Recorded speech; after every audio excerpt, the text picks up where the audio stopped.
Šiandien bus įdomi diena. Svečiuojamės Kelmės rajone, Kražių gimnazijoje ir su agrokoncerno įmonės atstovais bei ūkininku Richardu Vaičiuliu kalbėsime su moksleiviais apie šiandieninį, modernų, technologišką ir inovatyvų žemės ūkio sektorių.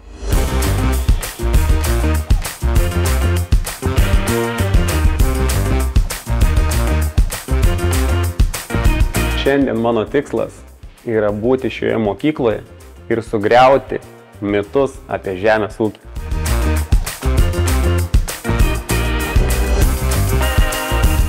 Agrosektorius yra tas sektorius, kuriam reikia jaunų, protingų, žingeidžių žmonių. Ir aš norėjau parodyti, kad mes esam truputį kitoks sektorius, negu kad mus piešia. Papasakoti vaikam iš savo gyvenimo, kaip viskas vyksta natūraliai, pasakyti taip, kaip yra iš tikro. Vaikai nėra pakankamai apšviesti, kas yra agrosektorius. Kad tai yra be galo platus sektorius. Pradedant nuo tradicinio, kaip mes, žemės ūkio dirbimo, užbaigiant aukščiausiam informaciniam technologijom, dronais, kuri yra mūsų ateitis.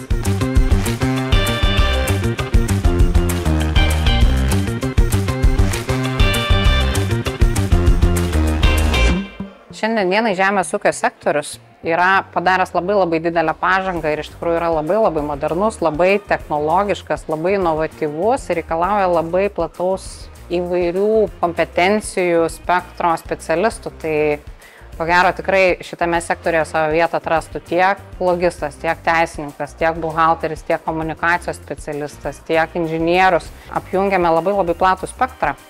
Ir sujungiame turbūt netgi atskiras disciplinas ir nebepakanka būti vien tik tai gyvulininkystę ar augalininkystę išmanančių specialistų, bet reikia jau išmanyti ir tam tikras kitas sritis. Agroambasadorius esu todėl, kad jaučiu net pareigą papasakoti visiems žmonėms ir parodyti gal net savo pavyzdžių, kaip iš tiesų yra vykdomas visas agroverslas ir žemės ūkis. Viskas yra kitaip, negu įsivaizduojam. Ir kas daugiau papasakos, jeigu ne mes, dabar šiai minutėje esantis agroambasadoriai.